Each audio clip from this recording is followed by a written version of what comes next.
اگر ہم اپنے ارد گرد کا جائزہ لیں تو آپ کو چند ایسے لوگ اپنے دوستوں میں، عزیزوں میں، رشتہ داروں میں ضرور ملنے جلنے والوں میں نظر آئیں گے کہ جن کا مشغلہ صرف اور صرف یہ ہوتا ہے کہ وہ کسی نہ کسی طرح کی کوئی ایسی بات، ایسی غلطی یا کوئی ایسی کمزوری ہاتھ لگ جائے جس کا وہ فسانہ بنائیں اور عزیزوں، رشتہ داروں میں، ملنے جلنے والوں میں ان کی عزت خراب کریں اور ان کی نیک نامی کو نقصان پہنچائیں۔ ایسے لوگ ذہنی طور پر بیمار ہوتے ہیں اور ہم ایسے لوگوں کی تربیت کرنے کی بجائے، ان کی اصلاح کرنے اور سمجھانے کی بجائے یہ کہہ کر کھلا چھوڑ دیتے ہیں کہ کیا کریں، یہ اس کی عادت ہے، جبکہ اس کی یہ عادت کئی گھرانوں کے بگاڑ کا، ان میں ناچاکی اور دشمنی کا سبب بھی بن سکتی ہے۔ ایسے لوگ منفی سوچ کے حامل کہلاتے ہیں جو کہ ہمیشہ شر کا باعث ہوتے ہیں، خیر کا نہیں۔ ایسے لوگوں کی اصلاح عقل مندی سے اگر کر دی جائے تو اس کی زندگی بدل سکتی ہے۔ حدیث شریف کا مفہوم ہے کہ جو شخص دوسروں کے عیبوں کی پردہ پوشی کرے گا، اللہ تعالیٰ اس کے عیبوں کی پردہ پوشی فرمائیں گے۔ یقیناً غلطی انسان سے ہی ہوتی ہے اور انسان غلطی کا پتلا ہے، لیکن اگر اس غلطی کی اصلاح اس طریقے سے کی جائے کہ غلطی کرنے والے کی عزت نفس بھی مجروح نہ ہو اور اس کو یہ احساس بھی رہے کہ اس کی غلطی معاف تو ہو گئی ہے لیکن اب وہ زندگی میں آئندہ ایسی غلطی نہیں کرے گا، اور دوسرے یہ کہ وہ معاشرے کا ایک مفید شہری بھی بن کر دکھائے گا۔ غلطی کی پردہ پوشی کے حوالے سے مجھے ایک بہت پرانا قصہ یاد آ گیا۔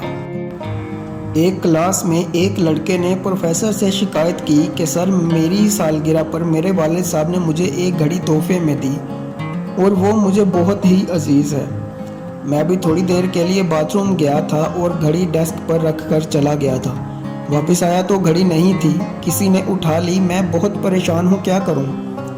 پروفیسر صاحب نے کہا، اس دوران نہ تو کوئی کلاس روم سے باہر گیا اور نہ ہی کوئی باہر سے اندر آیا، تو وہ گھڑی کلاس روم میں ہی ہوگی۔ پروفیسر صاحب نے اس کا حل یہ نکالا کہ سب بچوں سے کہا اپنے اپنے رومال نکالیں۔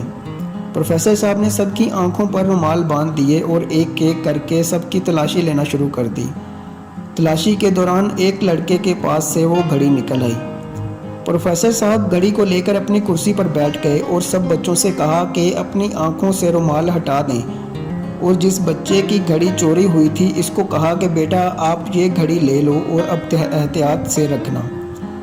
اب جس لڑکے کے پاس سے گھڑی نکلی تھی اس کی شرمندگی کی انتہا تھی کہ اب تو پروفیسر صاحب پوری کلاس کے سامنے مجھے شرمندہ کریں گے اور سزا بھی دیں گے، لیکن پروفیسر صاحب نے ایسا نہیں کیا۔ یوں دن گزرتے گئے اور لڑکے کالج سے پاس آؤٹ ہو کر اپنی اپنی زندگی محو سفر ہو گئے۔ ری یونین ہوئی تو اس میں جس شخصیت کو مہمان خصوصی کے طور پر بلایا گیا تھا وہ وہی اسٹوڈنٹ تھا جس نے کلاس میں گھڑی چرائی تھی۔ فنکشن ختم ہونے کے بعد وہ مہمان خصوصی اسی پروفیسر کے قدموں میں بیٹھ کر بولا، سر میں آپ کا وہی اسٹوڈنٹ ہوں جس کے پاس سے آپ نے گھڑی برآمد کی تھی۔ آپ نے آج تک کسی کو نہیں بتایا اور میری عزت رکھ لی۔ اگر آپ اس دن کلاس میں سب بچوں کو بتا دیتے تو شاید میں آج اس مقام پر نہ ہوتا اور میں ساری زندگی شرمندہ ہی رہتا۔ پروفیسر صاحب بولے، بیٹا تمہیں یاد ہوگا کہ میں نے تمام بچوں کی آنکھوں پر رومال باندھ دیا تھا، تو میں نے اپنی آنکھوں پر بھی رومال باندھ لیا تھا۔ مجھے بھی آج ہی پتہ چلا کہ گھڑی تم نے چرائی تھی، اور بیٹا میں نے یہ عمل اس لیے کیا تھا کہ ہم ایک دوسرے سے شرمندہ نہ ہوں۔ یہ جو شرمندگی کا احساس ہوتا ہے نا، یہ انسان کو اندر ہی اندر کھوکھلا کر دیتا ہے اور ایسا شخص زندگی میں کبھی آگے نہیں بڑھ سکتا۔ ہر معاملے میں سزا دینا ضروری نہیں ہوتا، مصلحت بھی کوئی چیز ہوتی ہے، اور استاد کا کام تو نسلوں کی بہترین تربیت کرنا ہوتا ہے۔ جس طرح مالی پودوں کی پرورش بہت ہی محتاط انداز میں کرتا ہے، تم بھی مجھ سے وعدہ کرو کہ زندگی میں ہمیشہ مثبت سوچ کے ساتھ معاشرے کا ایک فعال رکن بنو گے اور پردہ پوشی کو اپنے کردار کا حصہ بناؤ گے، پھر دیکھنا اللہ تمہیں کتنا عروج دیتا ہے۔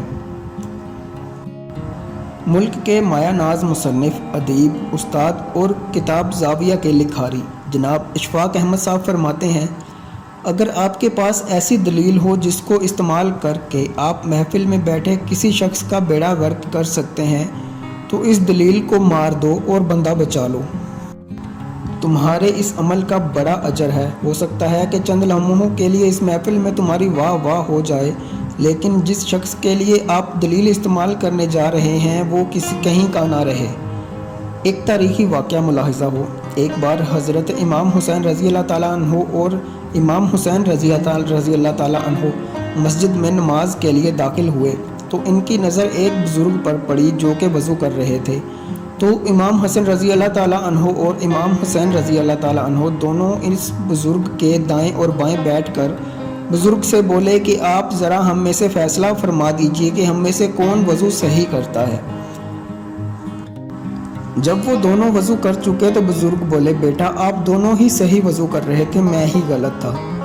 یہ ہے وہ طریقہ، وہ سلیقہ کہ جس سے نہ تو ان بزرگ کی دل آزاری ہوئی اور امام حسن رضی اللہ تعالیٰ عنہ اور امام حسین رضی اللہ تعالیٰ عنہ کے عمل نے ایسی اصلاح فرمائی کہ ادب بھی برقرار رہا اور کیا خوبصورت انداز میں ان کی غلطی کو سدھار بھی دیا۔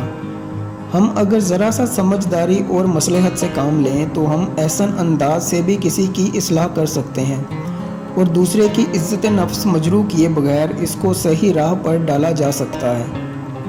آپ کے اس عمل سے نہ صرف آپ کو تسکین ہوگی بلکہ ہمارا پیارا دین بھی ہمیں یہی درس دیتا ہے۔ اللہ اکبر۔